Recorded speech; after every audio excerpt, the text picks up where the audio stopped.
But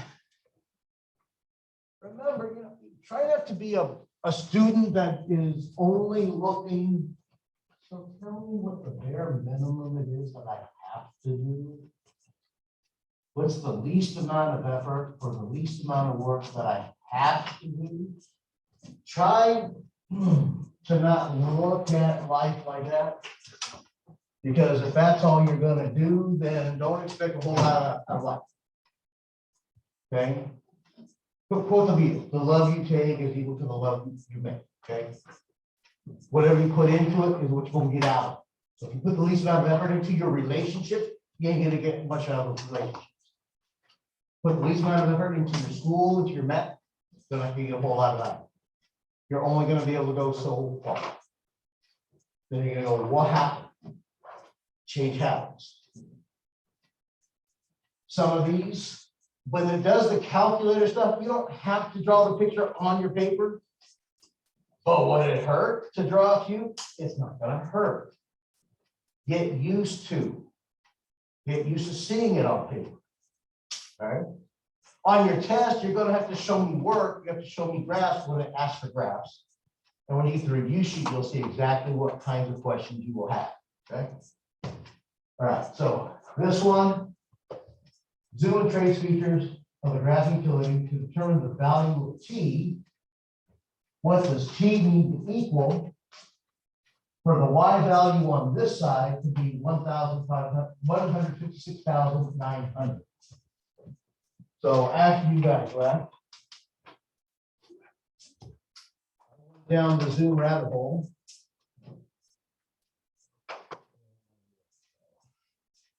I was gonna ask if like today we can go over 63 as well. Okay. I know it's like the same. Right over there says questions. The next thing we're gonna do is go through questions. So I went down the Zoom rabbit hole.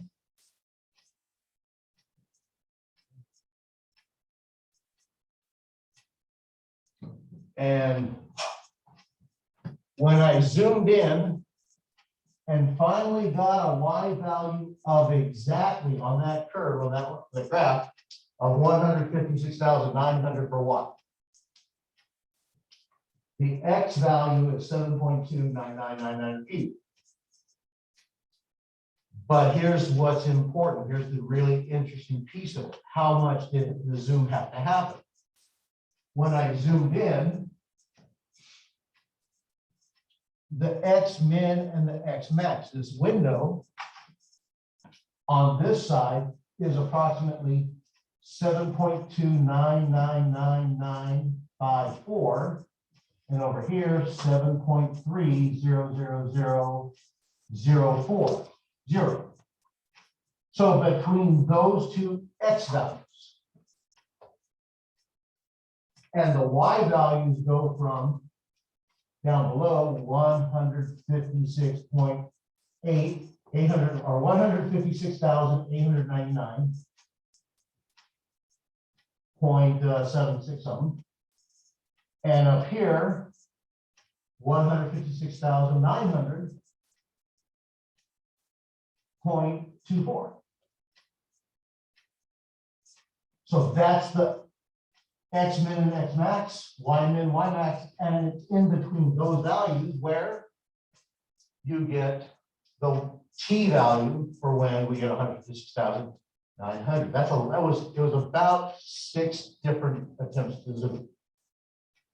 Yes. I didn't feel like anything. I just did automatically and I got this. That's perfectly fine, but again, the directions are trying to get you to learn how to use the technology. That's it. That's all we were trying to get out of the question, was to learn how to use the technology. It gave you the y value.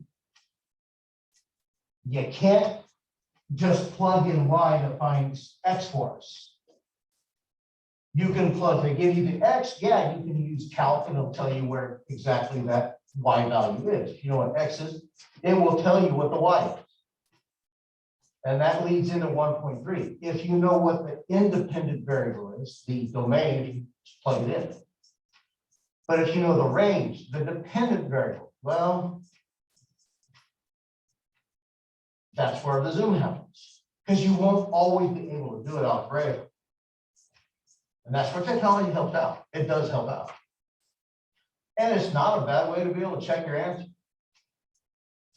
When I do an answer key for a test or something like that, I want to make sure I get the darn thing right. So I end up always going through, and even though it takes me a little longer, I always go through and check everything to make sure it's right. Okay. I'm not under the same time constraints you guys might be when you're taking a test in class, but again, I want to make sure my answer key is right when I grade your test. So I do the problem one way, then I might do it a different way, and I might check it with a third way. Okay. That was the rest of 61, so let's do 63.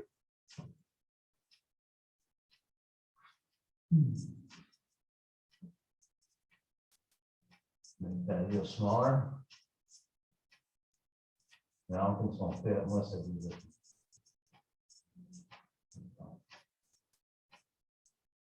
Yes.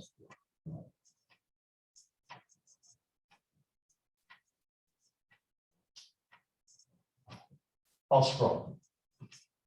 The table shows the numbers of new single-family houses in thousands in the Western United States from 2006 to 2013. So this is actually coming from actual data collection.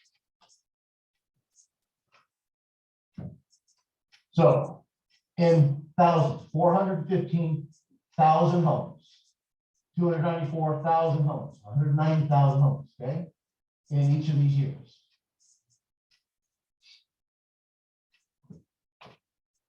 Anybody know what happened in 2008? Housing market crash. Housing market crash. Okay. The model that represents the given data is this. It's a square, so it's going to be a parabola. As you can see, as x increases, okay, we have a large y, then it gets smaller to 91, but then it starts to get bigger again. Lines don't do that. If x gets bigger, then y is getting smaller, it better keep getting smaller. It's got to maintain one direction only if it's a line.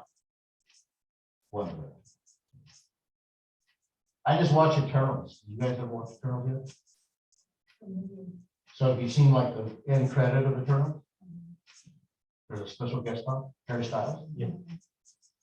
Harry Styles is in the Marvel universe. My daughter is. She's seen One Direction and Harry Styles. I don't know how many times. But her husband, boyfriend, took her to see ACDC. I was really proud of her. In my heart. Oh God. Yeah, the guy's still wearing shorts. Yeah. Yeah. Huh? Neither does my wife. Well, Guns N' Roses, when they do a show, Axl Rose doesn't show for like an hour and a half, 2 hours back. He is. But he has an amazing range for his voice. It's an amazing range. He can take it from, he's better than Mariah Carey in terms of range. But anyway, so it's a parabola. The T represents years, starting with 6. So we're not going to put 2006 for the x-axis. So that means you're going to have, here's 0, but then 2006, wait, no. 6. Because we're just going from 2006 to 2013, we can just go from 0, 6, 13. Okay. Okay, here we go. They want us to use the model and the table feature of a graphing utility to find the numbers of new houses from 2006 to 2013. How well does the model fit the data? Okay. Use the model. So the model is your equation. So on my graphing calculator. Now remember, I don't have a t when I'm in rectangular mode, when I'm in function mode. So we do y's and x's. Y is equal to 13.42 times x to the second, so x squared minus 294.1 x to the first, and then plus 1,692.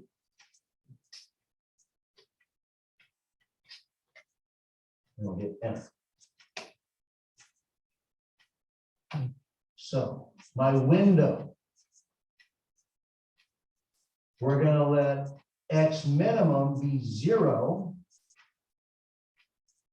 And I'm going to let the x maximum. So it's supposed to go, we're only caring about 6 through 13. I want to get a little bit left and a little bit right. Realistically, I like to see the y-axis if I can. So I'm going to let the x minimum be 0. So from 0, and I'm just going to let it go a little bit past 13. I'm just going to put 50, 0 to 15.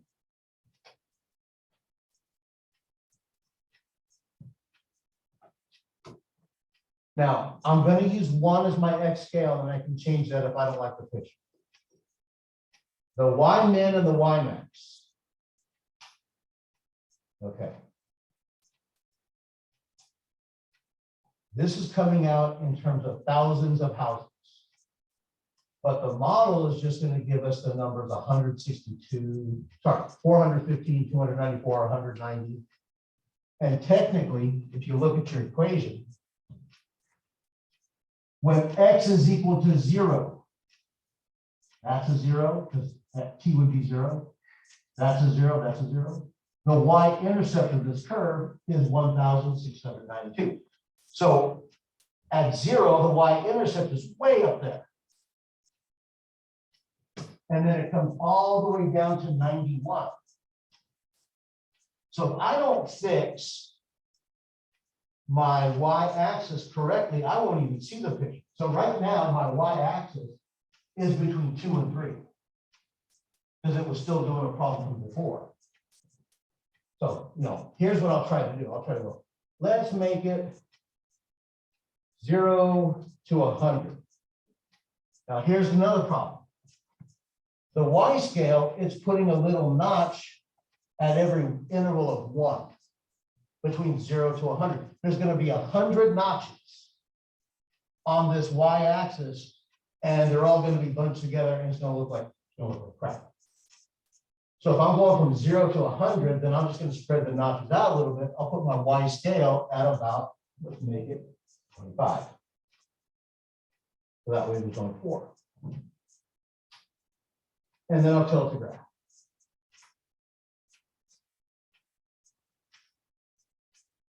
And we are not seeing very much. Okay? Because remember, I only went 0 to 100 on the y-axis, and our data from 2006 to 2013 is up here for me. So I don't have a real good picture of this. So here's what you can do. You set your domain. You always should know what you have to work with. What am I going to be allowed to plug into this thing? Well, I'm concerned about really 6 through 13. But again, for me, I was more concerned about seeing the bigger picture, 0 through 15. So I set my domain 0 through 15.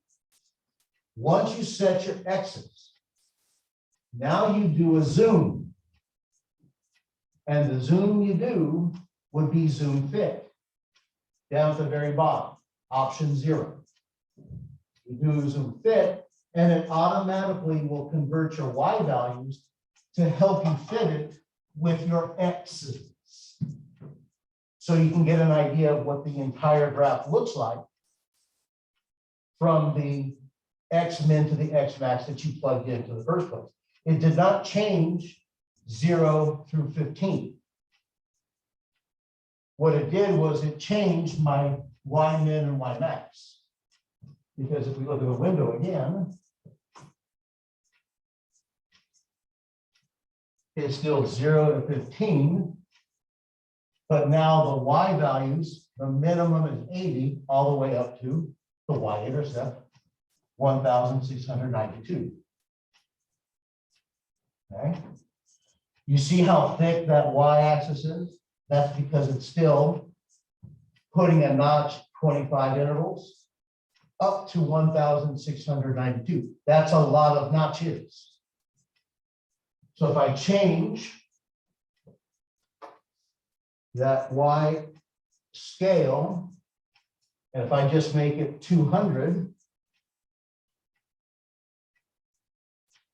and graph that instead, you get a better idea of how far, 200, 400, 600, 800, 1,000, so on. Now, it looks like it's touching 0, but it's not 0. That was 80 something.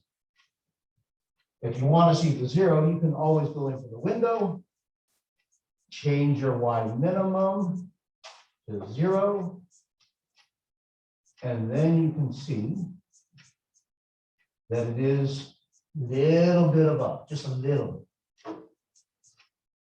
Okay. If all you did care about was 6 through 13, then change the domain. X min is 6, y, X max is 13, and then do a zoom fit. Okay. Learn the technology. It will help. It really makes, what I like about this is if you learn the technology in this class, it makes 4A much easier to work with. Because in 4A, we don't hit the technology as much as we're hitting it right here. And if you notice, in 3A, we're doing chapter 1 right now, and 4A starts with chapter 5. So technically 4A would assume that you weren't even in chapter 1.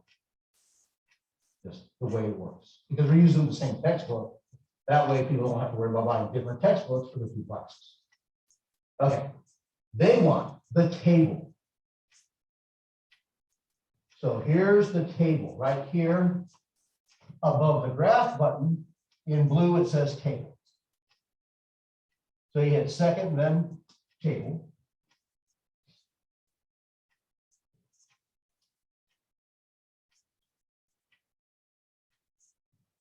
And as you can see, there's a list of numbers. Now, wait a second. Those numbers are -1, -0.8, -0.6. Those aren't the numbers that we're supposed to be working with. The directions.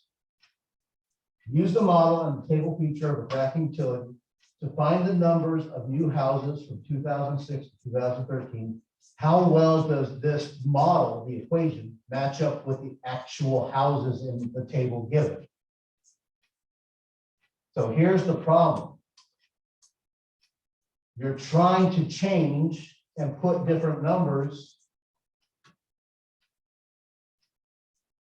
And sometimes it depends, you guys will have to look at your own calculator, whether or not you can change your number. I can change my number because I'm in the right mode. My settings are correct. If you're in table right now and it's not letting you change the X, if I can change it to a 5. When I plug in 5, I get 557 of that first Y value. If it's not letting you change it, it's because you need to fix your table set. So table set is above window, the setup. Second, table setup. Right here. The independent variable is the X. Y depends on what X equals. In other words, X can be anything you want it to be, and then Y will depend on what you just plugged in for the X value. If I put the independent on automatic, the calculator will generate a table full of values. You tell the table where to start, and that little triangle means delta. That's the Greek letters delta. Delta table, it will change. Like if I said, start at 0 and go to 15, based on I want to go to 15, it will change 0, 1, 2, 3, 4, 5. It'll just give me a table with all those numbers and just generate it automatically. So I don't have to plug in any numbers. If I wanted to increase every 6 months, then I would let delta table be 0.5. From 0 to half a year to a full year to 1.5 years to 2 years and so on. But I want specific times. So I want independent variable, the X, I want the calculator to ask me. I want it to ask me. So if you're not able to change the X's in the table, you need to go to the table setup and put the independent variable on ask. So you scroll down and you move it over from automatic over to ask, and then you got to make sure you hit equal or enter. Because if you don't hit enter, it doesn't change. Now I go back to my table. Now, to get rid of everything that's in there, all I do is go to the top and I just hit delete. Delete everything that's in there right now. And so, starting with the year 2006, at 2006, 410.52 houses. 410,520 houses. Or that's what it looks like. Remember, this is in thousands. So you would multiply times 1,000. So that's going to move the decimal 3 times. 1, 2, 3. So 410, 500, looks like 520. Looks like, because we don't know what the third decimal place is, or do we? That's the, you guys with your fancier calculators. I got this old piece of junk up here. I don't have enough room in that little column to see the third decimal place. So I go up. I go over. When I highlight that value on the Y, it'll tell me what is missing. There might be more digits here. Sure enough, there's no more digits. But you never know. You never know. All right. So to get the other one, 2007. Okay. If we, just so you can see, oh, that comes out to a nice 100. 2008. 2009. 2010. 2011. 2012. And see, I run out of room. It won't let me go any further. I have to do 2013 by erasing somebody else, but I bet you guys get to scroll down.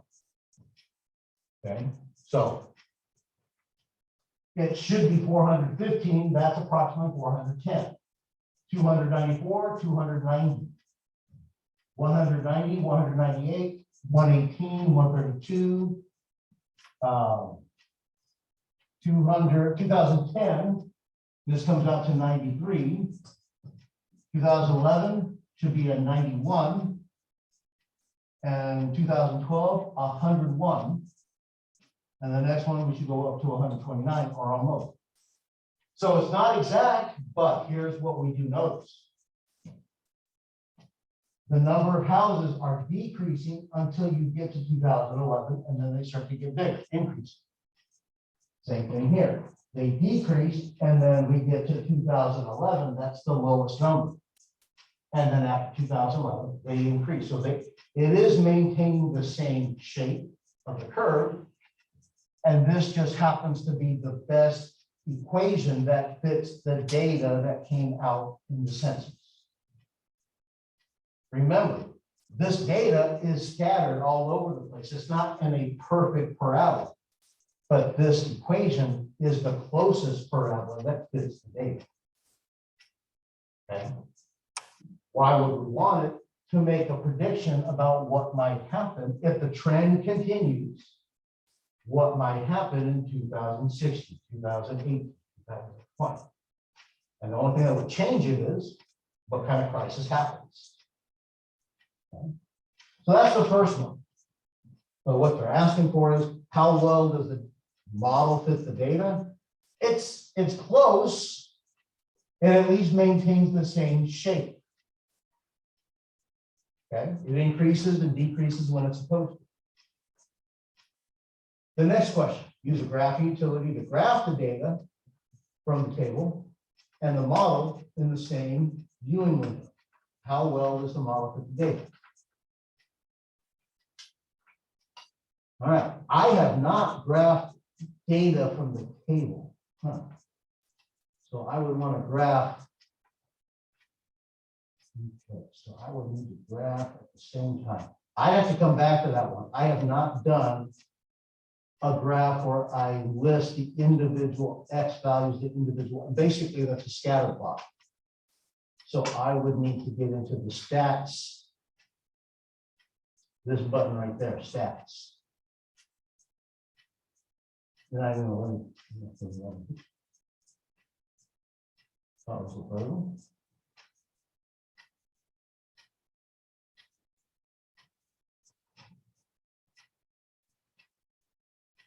I think it's frozen.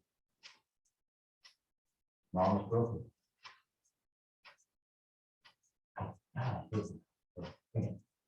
So I would have to get back to you on B. Use the model. Again, the model is the equation. Use the model to estimate the number of new houses in 2015 and 17. So that means in the equation that we already plugged in, just input 15 and 17 in for X. And because my calculator is now frozen, it's not going to let me do it. So I have to close it and start over. That's all you do. Change X to a 15, change to a 17. Do they seem reasonable? And that's just, you know, not so much common sense, but just reasonable, you know, just have some kind of an intuitive answer. And technically there's no right or wrong to it. Right? I was just gonna say, because that was my main thing I was responding to. It was off by like a few thousand every time, so I didn't know if I was getting right answer. In a few thousand every time, that's not horrible. Okay? And I mean, because again, that's the best equation that fits the data. Now, 2015, 2017, if it seems reasonable. Now, if it's a parabola, then that would be the minimum. 2015, right here, sorry, this is the minimum. 2015 is 4 years to the left. Sorry, my bad. 4 years to the right of 2011. Because it's a parabola, it's got to have symmetry. So whatever you have 4 years to the right, you should have had 4 years on the left. And 4 years to the left of 2011, it should be right around 290,000. Almost, well, basically almost 291,000, or in this case, 294 according to the table. It should be in somewhere around 300,000 or so. If you plug in 2015, if you plug 15 in for X and you get 800,000, that's not reasonable. If you get a negative number, that's not reasonable. Okay, and you shouldn't, because it's that parabola will not do it, that equation will not happen. And that's a real good example of this situation. Before you write an answer down, is it reasonable? I used to teach advanced honors, advanced math analysis at Buchanan High School. I used to have this student in my class. I won't say his name, Jessica. I won't say his name. But we use trigonometry to figure out the height of a building. How tall is this building? He figures it out and he writes this answer down. He's an honor student. 1.75 miles. The building is 1.75 miles high.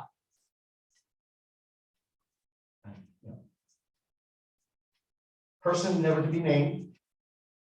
Does that answer make sense to you? You just said this building was 1.75 miles high.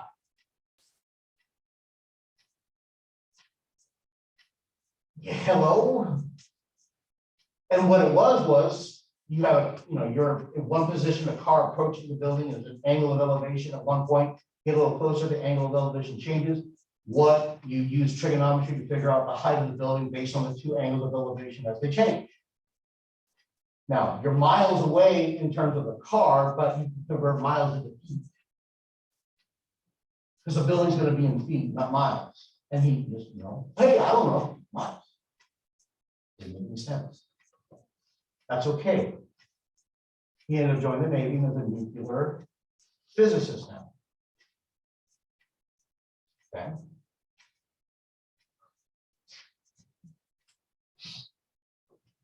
He was a funny guy. I like him. He was neat to work with. And then use the zoom and trace of the graph utility to determine which year we get approximately 100,000. Now it says year or years. Because it's a parabola, you have two possible places where it's at 100,000. Now, do you have to do it both? Symmetry. If you know where the vertex is, then it's going to happen equal amounts of time to the left and to the right of the vertex. So let's do this. We just want to know 100,000. So that means on the y-axis, we're looking at 100,000. So I'm going to change my window.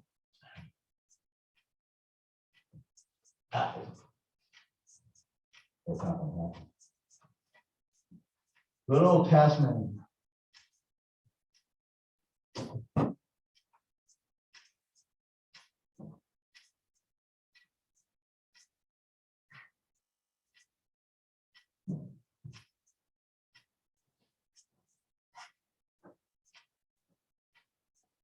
Force the equation start.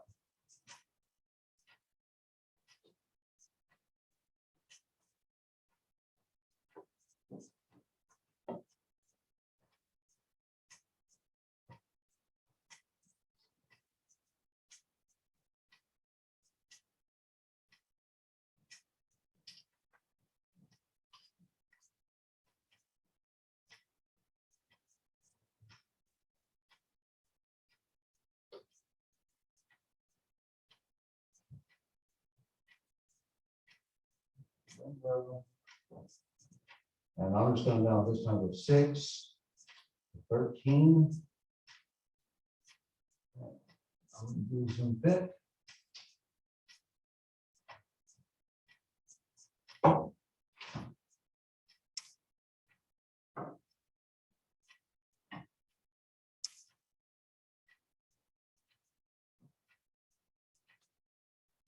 You can't see me that now.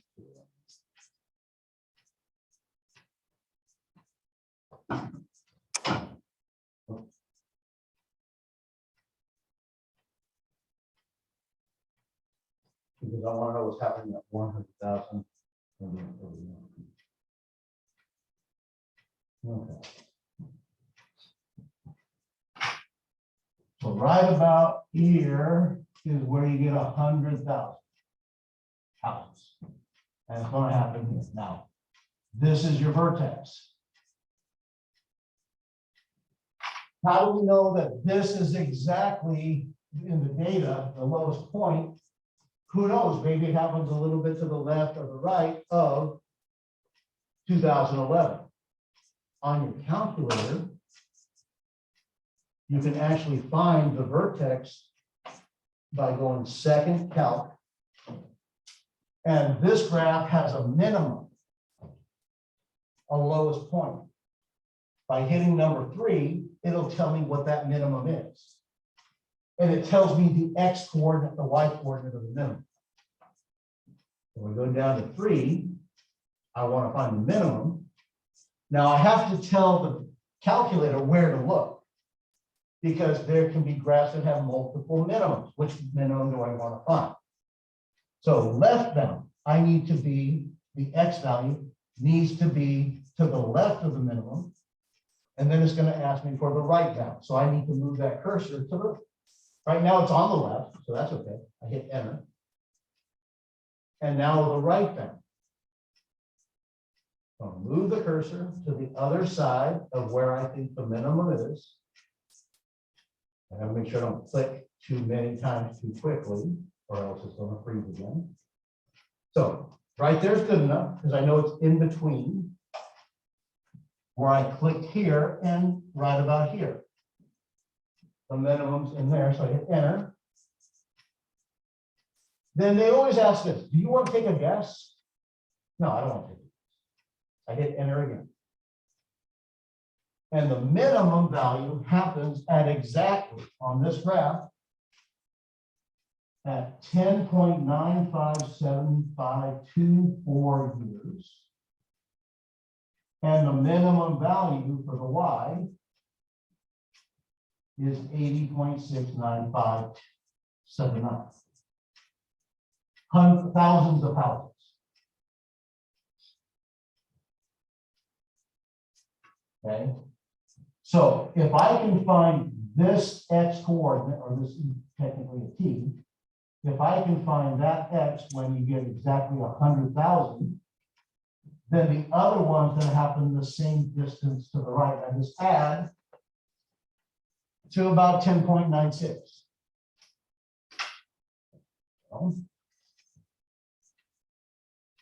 Trace. I want 100 on my Y.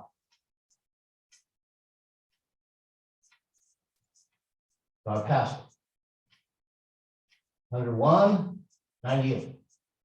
Which one is closer to 100? The 101.1 or the 98.74? The 101.1? So now I'm going to hit zoom. So I hit zoom, and I'm just going to zoom in. So option 2. Now, here's what you do.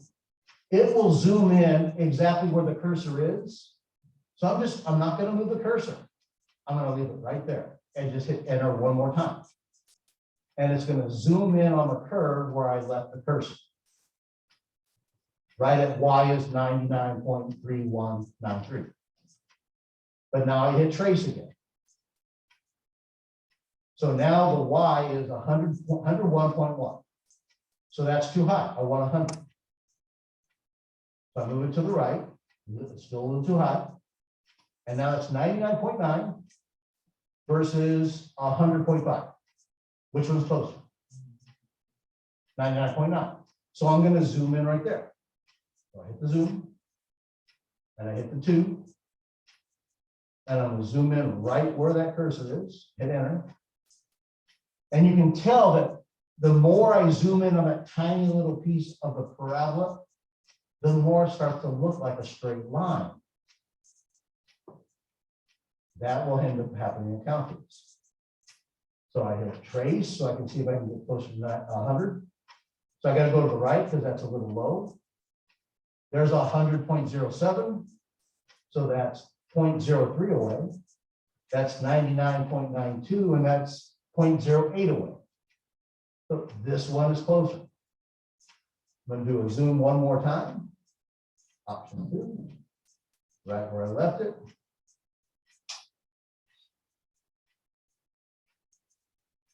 And I hit the trace. That's 100.07, so it's a little big. I go to the right, 100.03, 99.95. No, this one's on. See, this is where you get down the rabbit hole. I gotta get closer. You know, you start to see how straight that thing is. But this is really, really zoomed in tight. A little bit to the right. And you just keep going until you get exactly 100 on the right. Until you exactly. So we're looking at about 9.76 years. So if that's 9.76 years, you have to figure out what's the difference from here to 9.76. So you subtract, and then you add that difference in this direction. And those are your 2 T values where 100,000 happens. Okay, so that way you don't have to do the 100,000 on the other side. You can just find it on one side and you set it. But there's not any work you have to write down other than your results and your conclusions. Everything else is done with the window and the calculator. I don't expect you to show every zoomed in picture. Any other homework questions?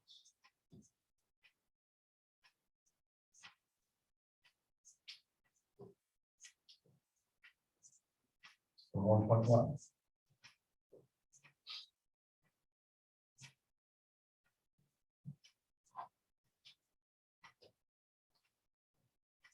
Can we go over 15? 13. Yeah. I don't know why, it's just one comment.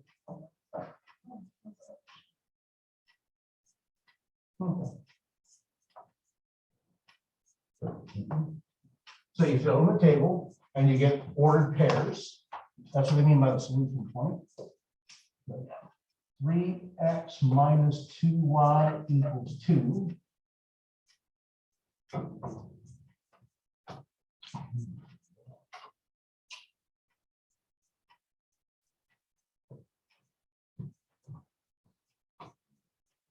And they're giving you x values to plug in, and you have to find the y's to go with it, and then you have ordered pairs. So on that first one, you're going to let x equal -2. So 3 times -2 minus 2y equals 2. -6 minus 2y equals 2. To solve for that y, you're going to add 6.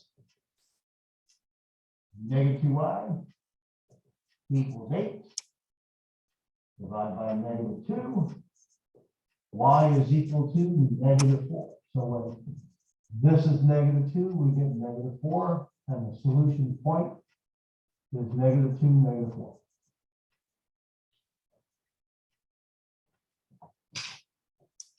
And then we plug 0 in for x. Oh, you don't need to do it right. Well, how about at least the 2/3? Because people freak out on fractions. Get over fractions. A fraction's itty bitty is less than a y, they're not going to hurt you. Okay. So 2/3. The x equal 2/3. Find y. Look at that. 3 times 2/3. That reduces nicely. Minus 2y equals 2. 3 times 2/3, common factor would be 3. That reduces. So there's just 2 minus 2y equals 2.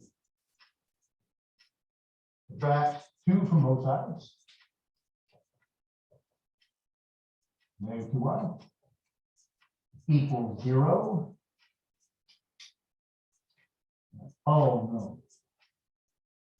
I knew this was there. 0 over -2 is 6. Remember, 0 over a number is 0, but you can't divide by 0. A number divided by 0 is undefined.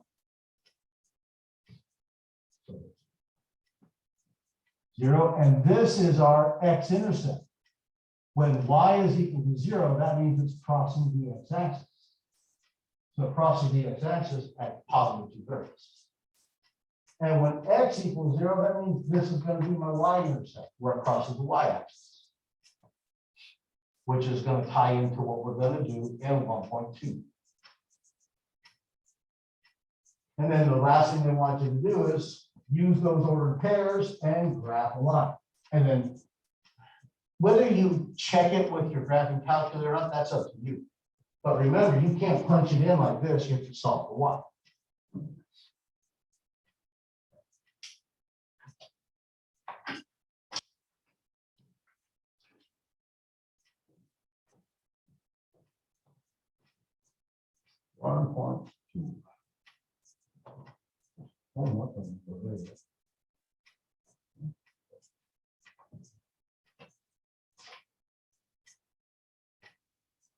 The most important word in all of mathematics is slope. Slope is live all be all of everything that we do in that. Yeah, you do all the arithmetic and everything to get to why we do slope, but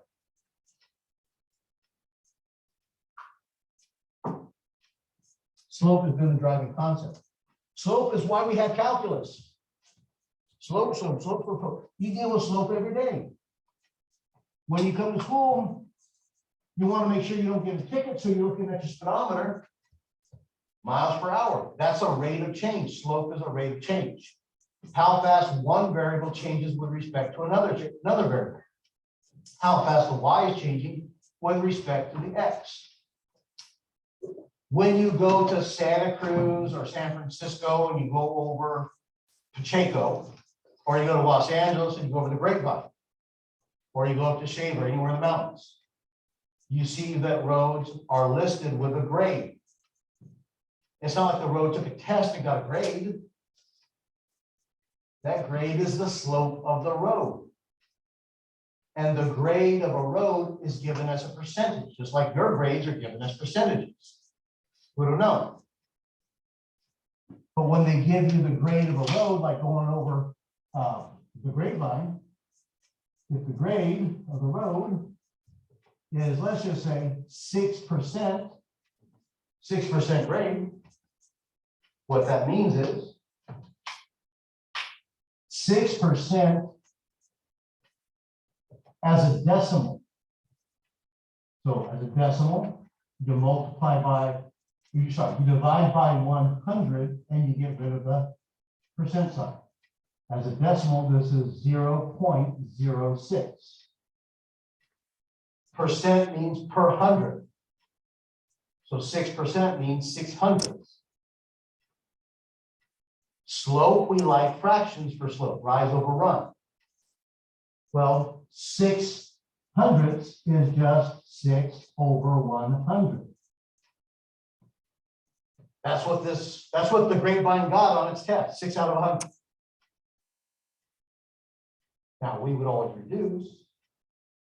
2 goes into that 3 times, 2 goes into that 50 times. So the grade of a 6% is really a slope of 3 over 50. Which means for every 3 feet you want to go up, you got to go 50 feet in this direction.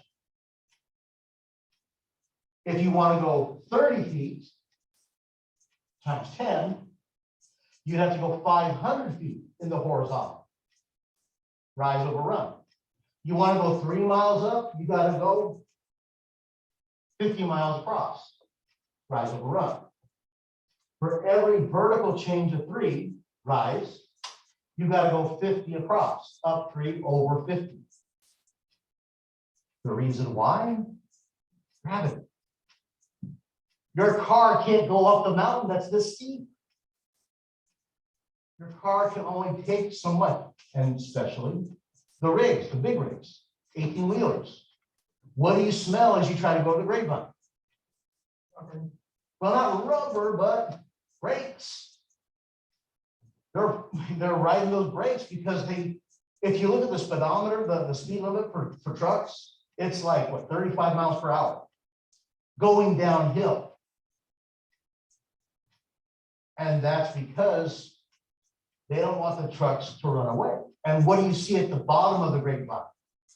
Those ramps, in case their brakes go out, side of the road, there's a ramp that goes up a steep hill that has sand in it, so the truck gets trapped and won't roll back down. Okay? You can't just go up a really steep road. So why is it so windy when you go up in the mountains? When they just build the road to go straight up and down over? Because a car just can't go up that steep. It's got to slowly bite into the rise of the mountain. Okay. Grade of a road. It's a slope. Driving force. Isaac Newton wanted to know how fast an object was moving at one point. Now, speed is a slope. Distance over time, the rate of Now, how much do you change distance-wise divided by how much time has changed? He wanted to know the instantaneous speed, the instantaneous velocity. What is the velocity at exactly 3 seconds, not in between 2.9 and 3 seconds, not between 3 seconds and 3.1 seconds. To find slope, you have to have 2 points. He wanted to know what's the slope at 1 point. The slope at 1 point is indeterminate. Because if you have 1 point, then these 2 coordinates, the x and y and the x and y, they're exactly the same. So when you subtract the y values, you get 0. When you subtract the x's down below, you get 0. You get 0 over 0. That's indeterminate. We don't know what that is. So there's no way to figure out the instantaneous slope at one single point. And that's when he came up with calculus. I can calculate the instantaneous slope at a single point, not by plugging in the exact point at that time, but by letting 1 point get infinitely close to the other point. Now, if you get infinitely close, you might as well be that other point. And that instantaneous slope is what happens when you basically, it's this word. You take a limit. Archimedes, 300 BC. He was 6 letters away, 5 letters away. He was 5 letters away from creating calculus in 300 BC because he was using the concept of limits to figure out area. He was slicing it up into infinite, or he's trying to, an infinite number of little triangles to get the area of certain polygons. He was using the concept, but he didn't have the basic background. There was no notation. There was nothing to stand on. Isaac Newton, limit, as t approaches 0, as t approaches infinity, as 5, as x approaches 5. That gives you instantaneous. Gives you area of the curves. It's all about slope. All right. So hopefully these, I say, I try not to assume things everybody knows, but hopefully these are things you have seen so many times in the past that you do know.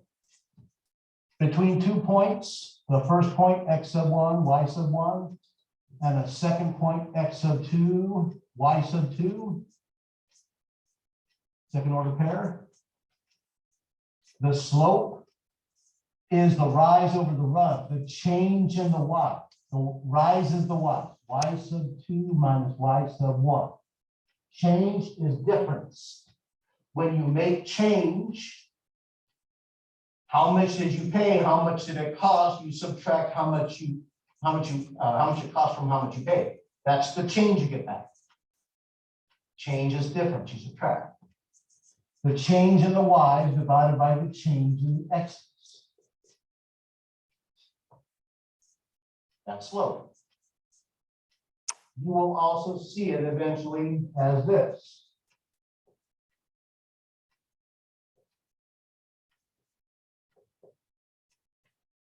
That's the Greek letter delta. And delta in mathematics and in science, delta is the Greek letter that represents the concept of change. When you see delta, we are usually going to subtract.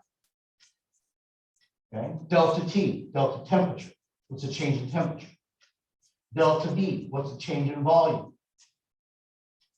Okay, delta Y, what's the change in Y over delta X, what's the change in X? Subtract. Okay.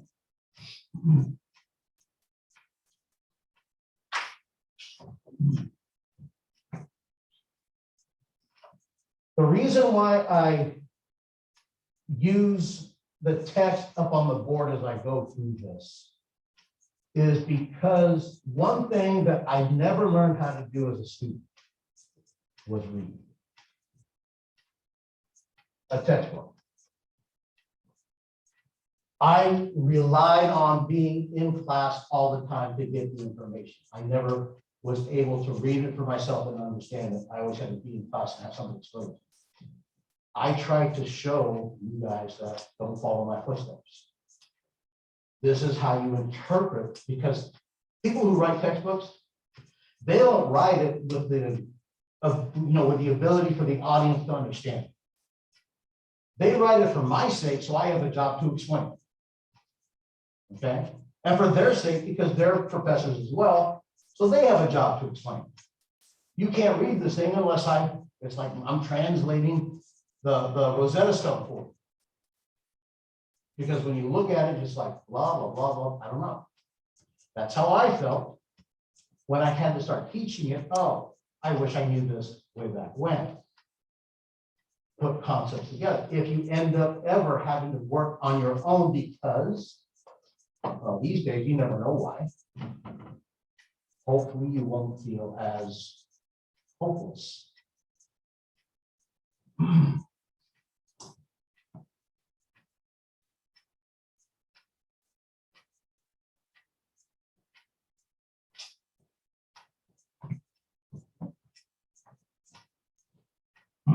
So as they're telling you right here, when you subtract the y coordinates, change. Subtract the x's, change. Definition of slope. This is for non-vertical lines. Vertical. That's a special case we're going to get to. Non-vertical. By the way, which way does vertical go? Straight up and down. Vertical, straight up and down. And the other one be horizontal. Okay.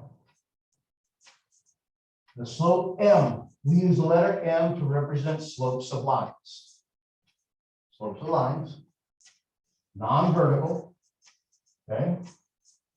Subtract the y's, subtract the x's, where x sub 1 cannot equal x sub 2, because if the x's are equal to each other, you get 0 down, and you can't divide by 0. If we divide by 0, undefined.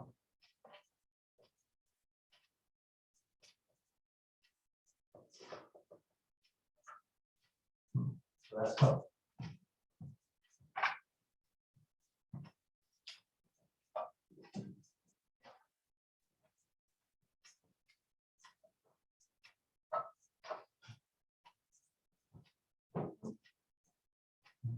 So here's some examples of finding slope, and I'm going to go, basically, I'm going to go straight to homework and find a homework example about slope.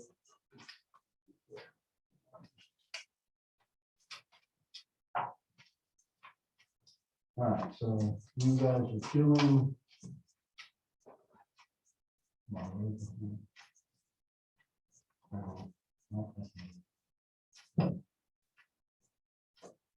So 23 odd.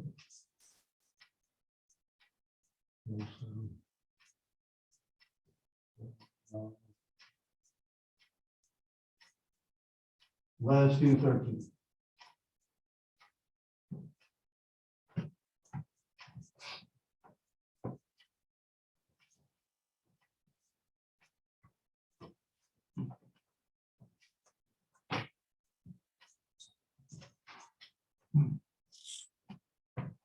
So 0, -10, and -4, 0.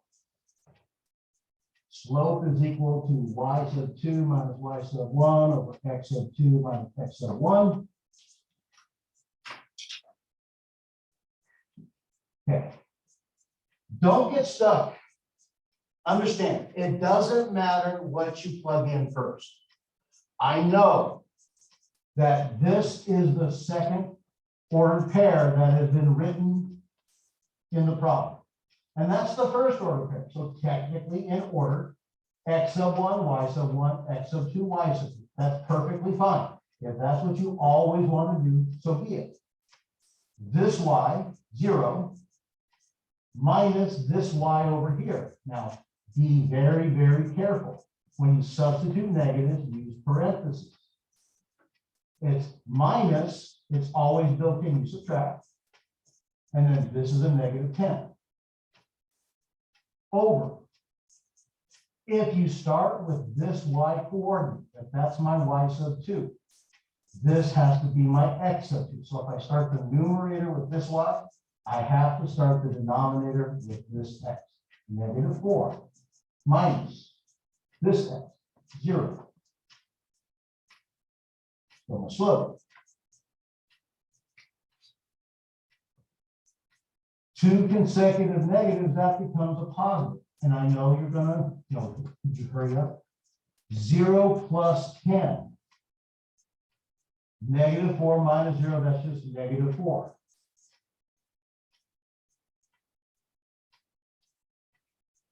So we end up with a slope of positive 10 over -4.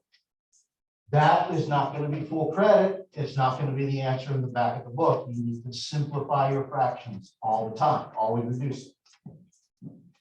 So what's the common factor for 10 and a 4? 2. 2 goes into 10 5 times, 2 goes into 4 twice.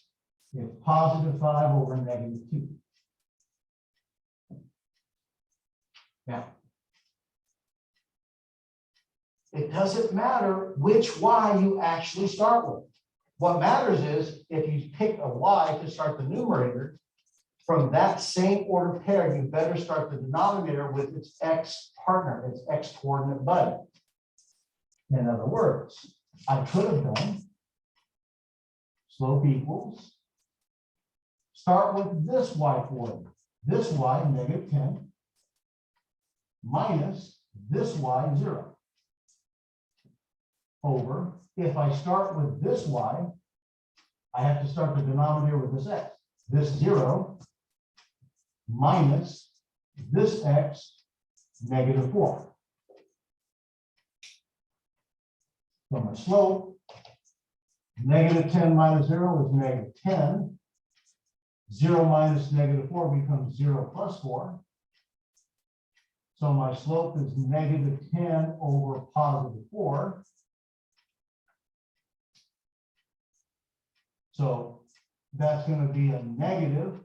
2 goes into 10 5 times, 2 goes into 4 twice. -5 over 2. Is it the same answer? -5 over 2, 5 over -2. Are they the same? Yes. Watch. 12 divided by -3. A positive divided by negative is a negative, and 12 divided by 3 is a 4. Or -12 divided by positive. A negative divided by positive is a negative, and 12 divided by 3 is 4. It doesn't matter if the negative is in the numerator or the denominator, it's still a negative number. So in other words, you don't have to, but you could, a negative over a positive would be a negative answer. So it's a -5 over 2. A positive over a negative would be a negative answer, and then you have a 5 over 2. So they're the same. They're absolutely the same answer.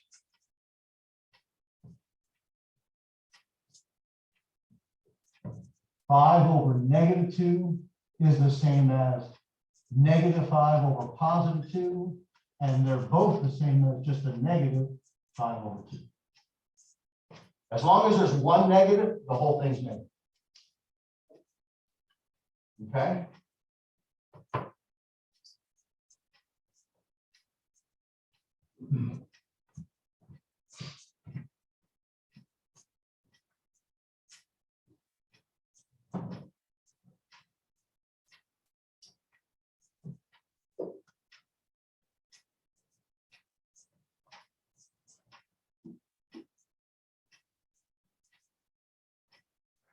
Okay, there are 4 kinds of slope. You got zest, you got a dove, you got Irish Spring. Wait, slope, not slope. Sorry, I didn't get a whole lot of sleep.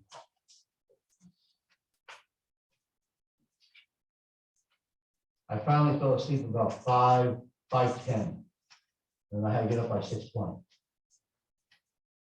So if I seem a little punchy. Huh? I knew it was finally time to go to sleep when I was, if you've noticed, I do this too fast. I don't know if you noticed, I'm just like, hope it's not too hypnotic. I won't make any suggestions if you can hit that, but the pain in my back and everywhere else, this is the only way I deal with the pain, is I got to just try to move. So last night I could not lie down, I couldn't rest. I kept waking up 5 minutes, 3 minutes at a time. So I stood in front of the TV, and it's about 4:50, 4:55. I'm just doing this. I don't even remember what was on. Probably Star Trek. And the next thing I know, I'm crashing into the TV because I actually fell asleep standing up. I've done that a few times. Then I know I will be able to go to sleep. When I hit that mark, the exhaustion outweighs the pain, and I will fall asleep. Trade you, I'll trade anything. 4 different kinds of sleep. So if I'm battling more than normally.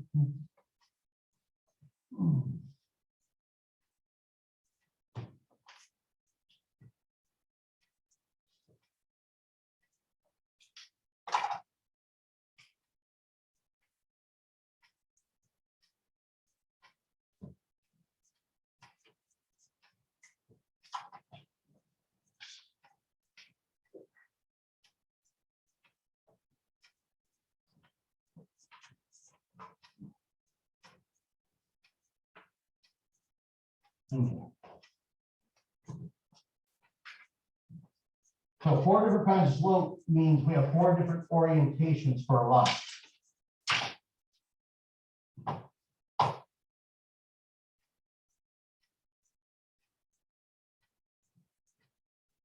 You can have a line.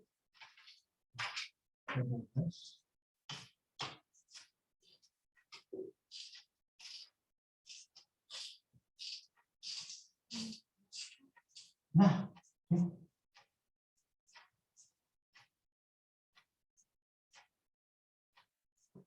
it's always about looking at your graph from left to right. Left to right. As you go from the left to the right on the x-axis, the x's are increasing. -10, -8, -5, -3, -1, 0, 1, 2, 3, 4, 5. The x's are increasing. What we want to know is what's y. That's the entire part of life. This is what we care about in terms of applying math to real life. What's the population doing as time increases? What's COVID doing as time increases? What's COVID doing as we vaccinate people? What is the stock market doing as T increases? What's the housing market doing as T changes? Or as one variable changes with respect to another variable? As you go from left to right. So as the x increases. In this kind of a line, the y, as x increases, the y's are increasing. These y values down here, this y might be a -4. And as x gets bigger, this y is now maybe at a -1. And as x keeps going to the right, this y might be at 2. And you keep going, the y's get higher. Y is increasing. So x is increasing, y is increasing. If it goes up in that direction, you see that this line rises. As you go from left to right, that's a line that rises. Versus a line that goes like this.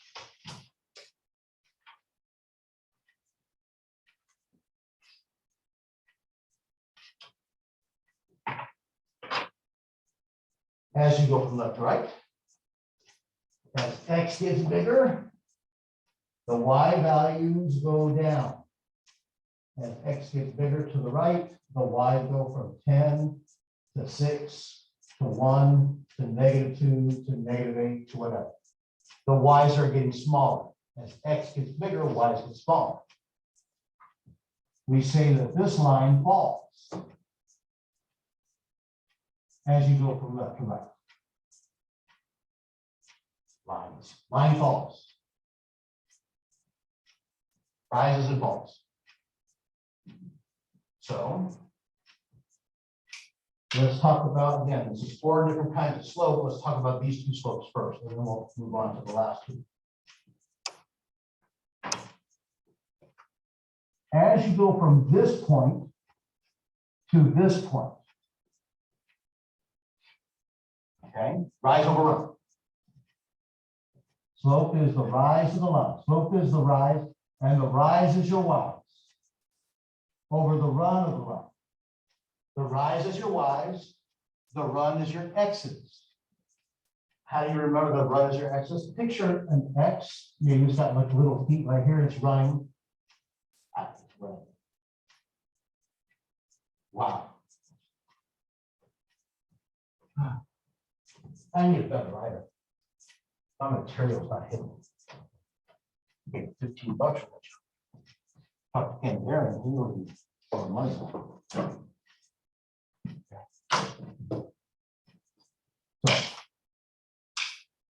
if I go from this point to that point, the rise, I would have to go up to the rise. The rise is a positive direction. Up is positive.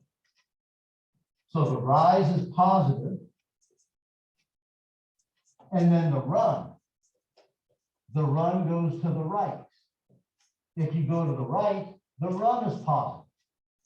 So the denominator is a positive. And a positive over a positive would give me a positive slope. If the line rises, the slope has to be a positive slope, always.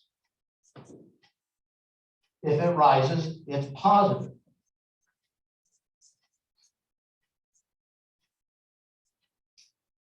As I told you about, when we did the slope equation, it doesn't matter which point you plug in first. It is possible that you do try to plug in the numbers and they go from right to left instead. And if that happens, then you end up going from this point on the right and end up over here on the left. You should still get the same slope. So rise over run. If I start here, my rise, I would have to go down. From here to get to there, the y value, I would have to go down. So my rise would be a negative. I have to go down. And then for my x's, I have to go to the left. Going to the left is also a negative direction. Up is positive, right is positive. Those are positive directions. Down is negative, left is negative. Those are negative directions. So the run is a negative, and when you do the slope, a negative over a negative is still going to give you a positive slope no matter what. No matter what. So the rises, positive slope. One of the things, again, I'm giving you a little foreshadow in calculus. We care about when do things increase. You want to know when is your profits increasing, when do you stop increasing, those kind of things, without having to draw a picture, just by analyzing the equations. When the slope of the curve is positive, everything is increasing. When the slope is negative, that means everything is decreasing. That's what slope tells you. Here. If I go from this point to that point,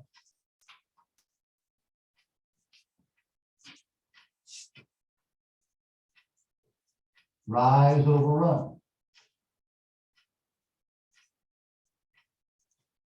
So if I go from from left to right, to go from this point, the rise has to go down. That's a negative direction. And then the run, I'm going to the right. That's a positive direction. So the rise is negative and the run is positive. A negative over a positive means if the line falls, the slope is always negative when it falls.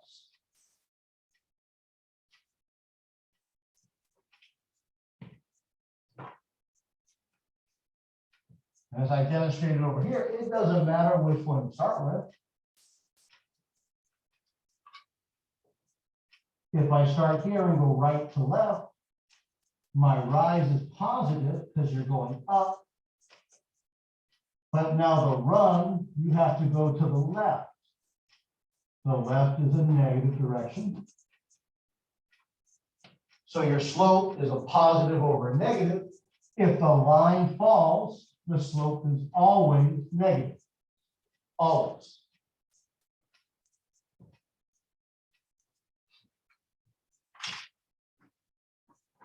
So from your perspective, this right here is a positive slope because it rises. This right here is a negative slope. It falls. Positive slope, negative slope. Getting very sleepy.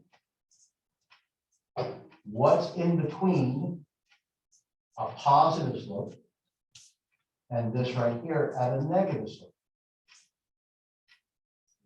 Zero. What's in between the positive numbers and the negative numbers? Zero. What's in between a line that rises and a line that falls? What kind of line is this? Horizontal. So positive slope, negative slope, this line that's in between those two kinds of lines has to equal zero at some time. When we throw an object into the air, the velocity is positive because it's going up. When it falls, the velocity is negative because it's going down. The direction is down. Positive on the way up, negative on the way down. Which means the only way it's going to change from positive to negative, at the top of its highest point, it has zero velocity. Okay. Have you ever ridden, like, been to Disneyland, the Guardians ride, or used to be Hotel of Terror or something, Terror Hotel or whatever it was, and they drop you? Why do you rise up into your, out of the seat? Is because you were going up, up, up, and then all of a sudden, that car drops faster than the acceleration due to gravity. So you're sitting here, and the car moves quicker than gravity is, pulling you down. So it's kind of like if you've ever watched Roadrunner and the coyote, when the coyote runs off the cliff, and he realizes he's standing there in the middle of there, he doesn't fall until he looks down and realizes he's off the cliff. Then he falls. Same thing happens. You have to eventually catch up because the car is moving faster than you are. So a horizontal line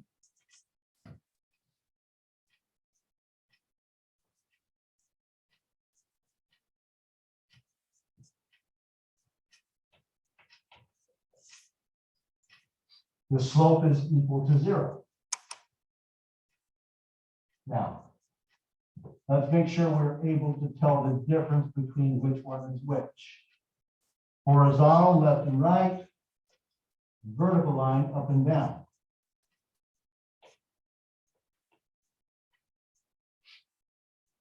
Okay. Try to remember, horizontal. The capital H, that little crossbar, almost like a goalpost of old football field, has a little horizontal line that goes left and right on. So the horizontal line is that left and right. Horizontal, the root word is horizon. When you look out at the horizon, it's that line across that you see, left and right, horizon. So it's side to side, left to right. But when you're trying to remember, so which one is it? Horizontal, that capital H has that little crossbar that goes left and right. Vertical, up and down, well, if you just put like a little up, down arrow on your V for the vertical, that means you're just going down, which means the other direction must be the up. Try to figure out a way to remember. Okay. The worst thing that happens is you mix them up and something that's easy becomes a misprop. Now, slope. What keeps this, vertical, horizontal, what keeps it horizontal is straight across from left to right, the Y values are always the same. Because if the y value here is different over here, if this is -4, +3, and over here, this is +3, 8, that means it's higher than this one was, which means it's going up like that, and that's not going to be a horizontal line.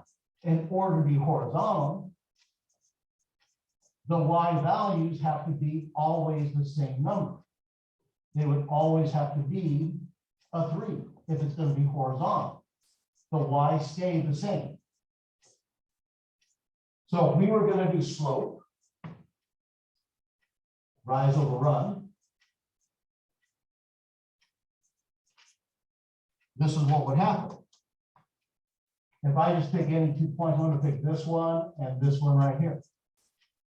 The rise, the y values, I'm at 3. And when I get to here, I'm still at 3. So how much up or down did I actually change when I went from this point to that point? What was the change in the y? 0. We didn't change at all. I'm at 3, I'm still at 3. There's 0 change in my y value. So the numerator is 0. My x coordinate, we were at -4. Now we're at +1. How far is that? 5.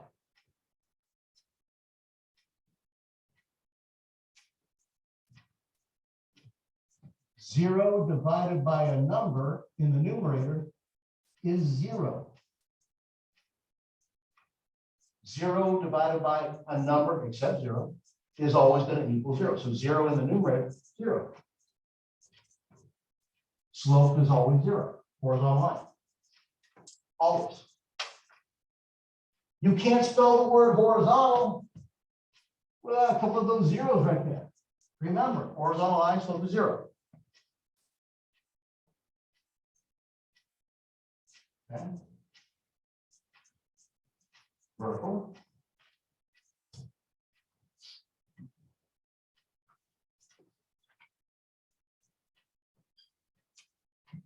To keep it vertical, all of these points have to line up one above the other. All of their x's have to be the same. So maybe this is 4, 8, 4, 2, 4, 0, 4, -2, 4, -13.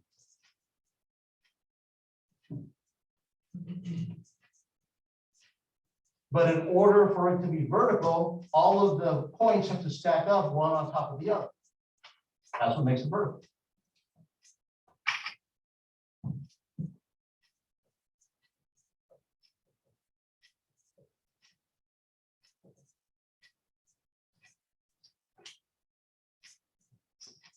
So if I pick a couple of, just pick a couple of points, I'm gonna pick this one here, and I'm gonna go to this one here, from here down to here. The rise, the change in y. This y value, we're at 2, and down here is at -13. So how far is it from 2 down to -13? What's the change? Well, you could say -15 because you're going down 15. But look at this one. How far is it from 2 to 0? That's a distance of 2. And then how far is it from 0 to -13? That distance is 13. So the total distance is 15 units. Okay, total distance. Now, if you go from the top one down to the bottom one, it would be a -15 because you went down. But if you go from the bottom one up to the top one, it would be a +15 because you went up. Remember the formula for slope, y sub 2 minus y sub 1 over x sub 2 minus x sub 1. This y is 2 minus a -13. 2 plus 13. So that's why it would be a 15. Or we could go -13 minus, that's a +2. So we get a negative 15. Depends upon which one you want to start. Rise, 15. Positive or negative, take your pick, it don't matter because you're going to see what's going to happen. The change in x, so run. This x is a 4, and this x is still 4. Left and right, how much did we go? 0. So we changed 15 up and down and 0 left and right. The run is 0. If it's vertical, the horizontal change, the run is always going to be 0 because they're stacked up on top of each other. The x's would be equal. And you can't divide by 0. It's undefined.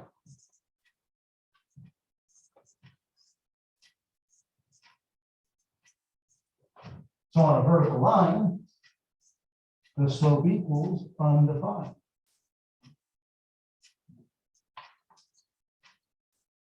Because the denominator would be 0. Horizontal, you can't spell horizontal without an O. Horizontal, 0. Okay, vertical, that's all I got. Vertical, the V in vertical. Well, guess who lives right next door to the U and they live right next door to each other in the alphabet? T-U-V, they go together. Okay.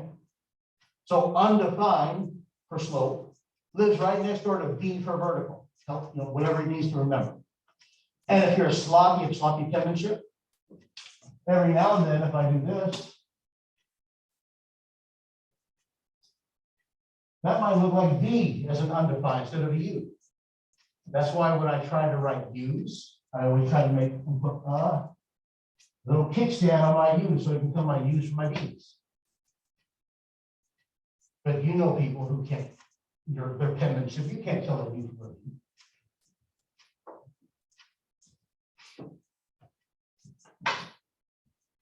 Okay, so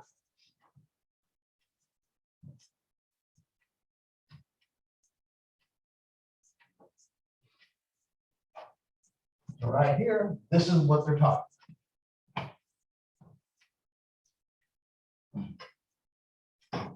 Positive slope, so greater than 0, rises. Negative slope, falls. Less than 0, left to right. 0 slope, horizontal, undefined is vertical. Okay. Now, the book's not going to be able to teach you stuff that I do. That's why you pay extra. Okay. This.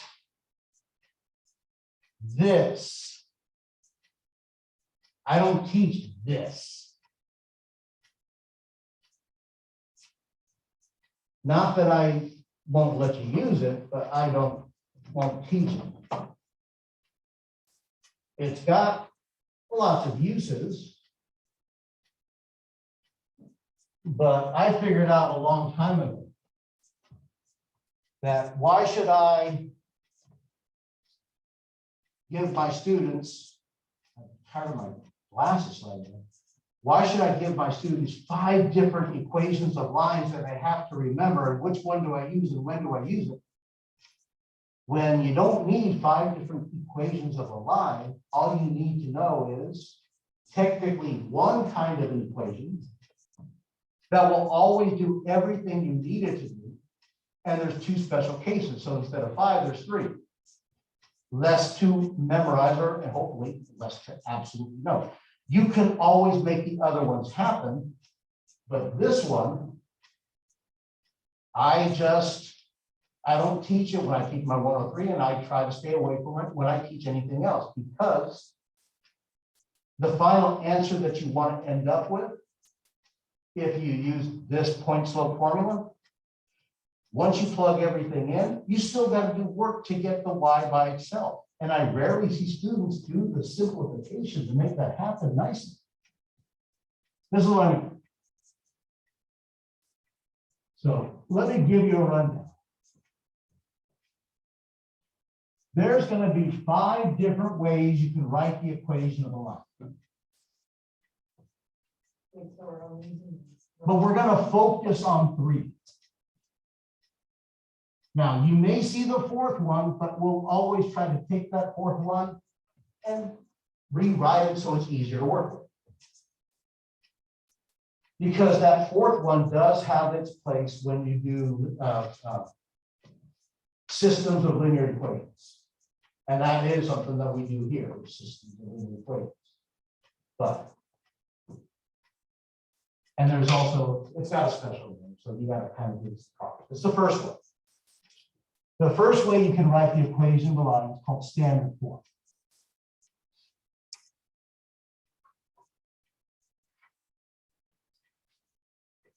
AX plus BY equals C. That was like the first thing we did last Thursday, when I started going through the algebraic functions. Okay. X to the first and a Y to the first. X to the first, a Y to the first, and some number on the other side. It's in standard form if X and Y are on the same side. So they would both be on the left side, and you'd have a number by itself on the right side. Now, typically, when you have standard form, no fractions. So you wouldn't have any fractions in it. You would undo the fractions and make it nicer looking. Okay. A and B cannot both be 0. Now, one of them might be 0. A could be 0, and all you have is a Y. So A times 0 times X will make the X disappear. But B can't be 0 at the same time. Because if you have both of them equal 0, then you just have 0 equals C, and it's not going to be anything. A could be 0, and you only have Y by itself. B could be 0, and you just have an X by itself. Special cases at the end. And then this guy. I'm just not going to use it. If you go and get help in the STEM center and they show you it and you like it better, that's perfectly fine. I don't mind if that's what you always have done and you want to do that on your test, as long as you provide me work to justify your answer, it's all good. But point slope form, if you have a point and the slope of the line, you can plug it into that equation and get the equation of the line.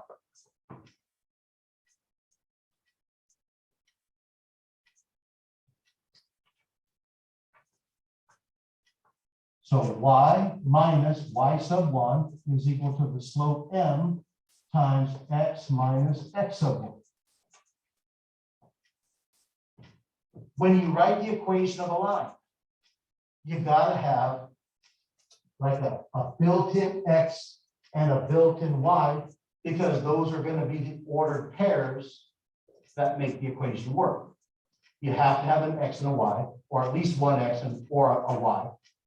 You got to have those ordered pairs so you have something to plot. So that's why this y doesn't have a subscript and that x doesn't have a subscript.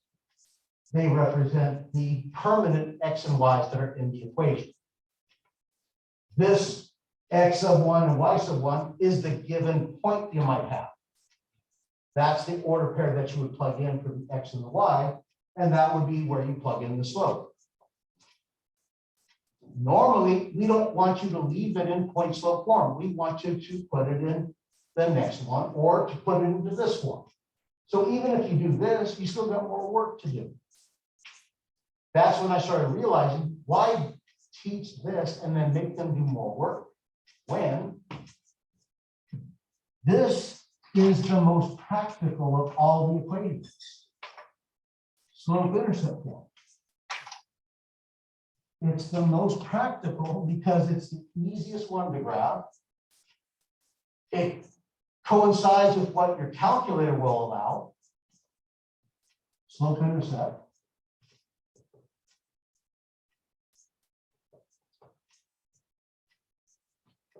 Y by itself equals mx plus e.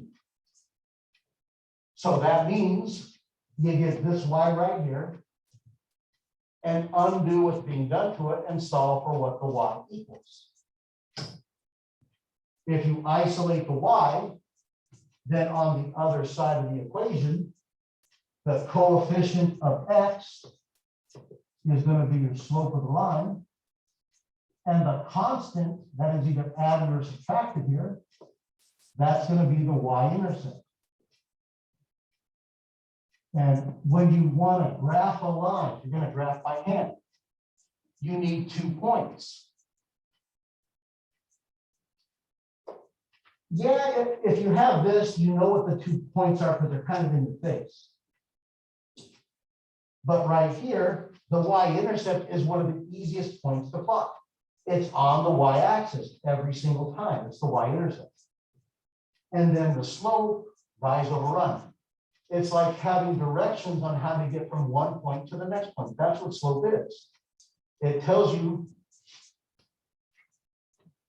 if my y-intercept is -3 and my slope is 5/4. Graph the line. 1, 2, -3. There's my y-intercept. The rise is 5, the run is 4. So to get from this point to the next point, I would need to go up 5. So from here, 1, 2, 3, 4, 5.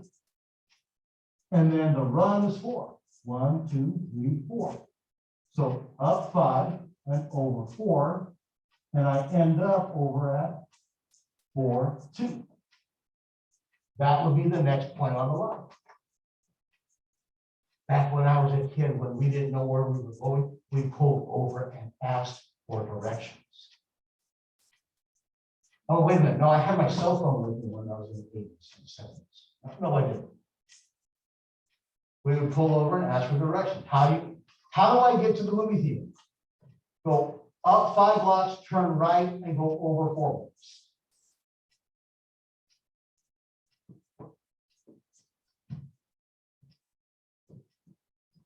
Up 5 over 4, up 5 over 4. It maintains that same rise over run forever on the line. The y-intercept automatically tells you where the first point is, and the slope tells you how to get to the next. This is your best friend. I think it's even easier to figure out the equation when you're trying to write the equation. Then there's 2 special cases.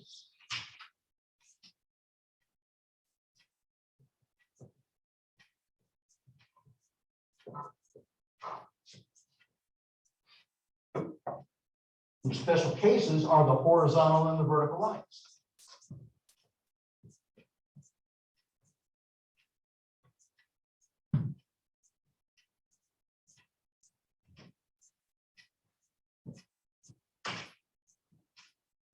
Now, a horizontal line,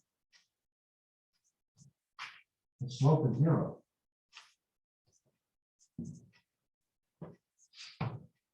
So if you take this y equals mx plus b, and you plug 0 in for the slope, 0 times x plus b, 0 times x is just 0.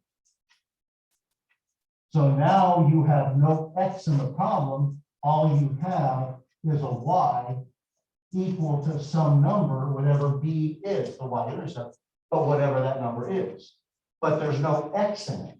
It's just a y by itself if it's a horizontal line. Which makes perfect sense. The one I put on the board a little while ago for the horizontal picture, I believe when I drew it,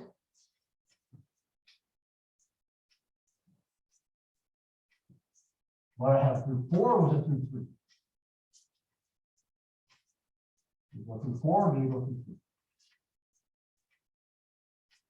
Let's say with 3. So -5, +3, -3, +3. That's 0, +3, 4, +3, 97, +3. But the y coordinate doesn't change. X could be anything you want. In fact, x doesn't matter at all. This y is always 3. It doesn't matter what x is. There's no x in the equation. No matter what, y is always 3. If y is always 3, it's going to be horizontal. When you have y by itself. Y by itself. No x. So y equals a constant.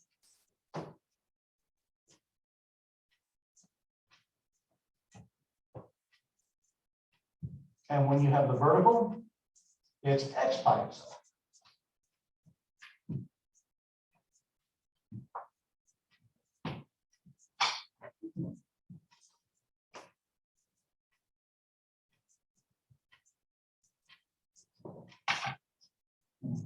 One, two, three, four. Let's make this 11 over 6. Whoops, not that. 4 comma 11 over 6. 4 comma 3 point. Let's see, that's not. That's going to be 1.9. 1.52. That would be 40. Down here, 4 negative 2,196. Because it doesn't matter what y equals, what keeps it vertical is the fact that the x's have to all be 4s. No matter what, x is always 4.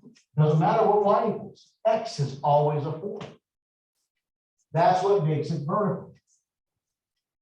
The slope is undefined.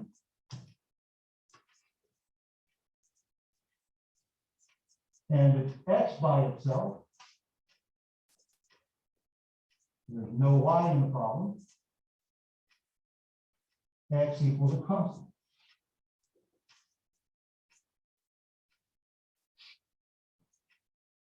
Now, I'm sure I don't need to do this for you guys, but I know with my 103 class, to help them remember. Horizontal line, slope is 0. Horizontal line, y, no x, y by itself. So let's look at h, horizontal. If you make a lowercase h for horizontal, a lowercase h, kinda, if you use your vivid imagination, kinda looks like an upside down Y. Kinda. Whatever it takes for you to remember that horizontal is y by itself. I remember being in your shoes, sitting there going, is it the y or is it the x? And when it's vertical, vertical V, well, an X is like having a V on top of an upside down V. V for vertical. That's all. I mean, it's help. I just know that there was something tangible that I needed to give my Math 103 students that they could latch on to help them remember which one is which, because they have to write the equation of a horizontal and vertical line, and there's no work to show. You know, it's just you either know it or you don't. And I've seen students, this is being described, and let's just say that this point right here is -4, +3. It's horizontal, so they go y equals -4. Yeah, it's y by itself. Y equals something, but if the y equals the x coordinate. Okay, that's the little mistakes that they end up with. Or they, horizontal, but so it's an x equals. They get it all mixed up. So I try to give them something they can stop and try to remember and try to step by step work it through. If it helps you, then hey, bonus. If you don't need it, then don't use it. It's all right. Okay, so where that takes you in terms of homework and what you're capable of doing.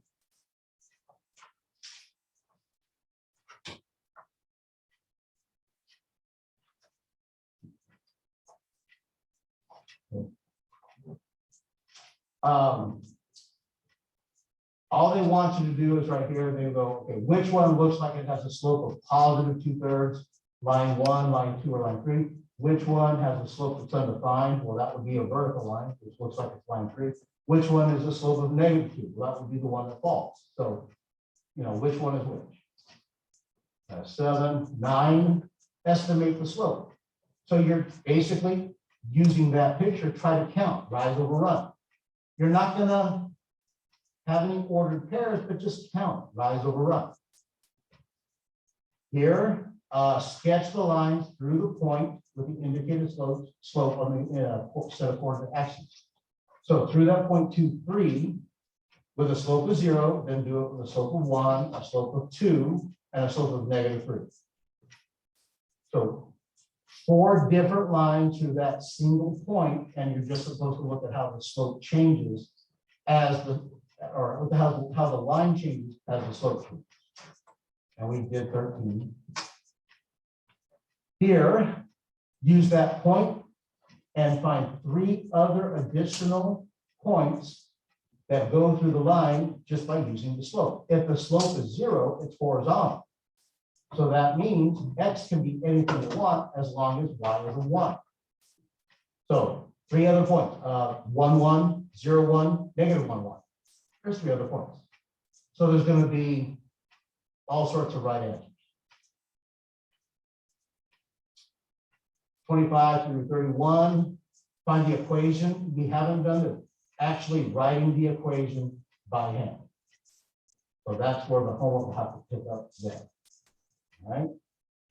Let me take a roll.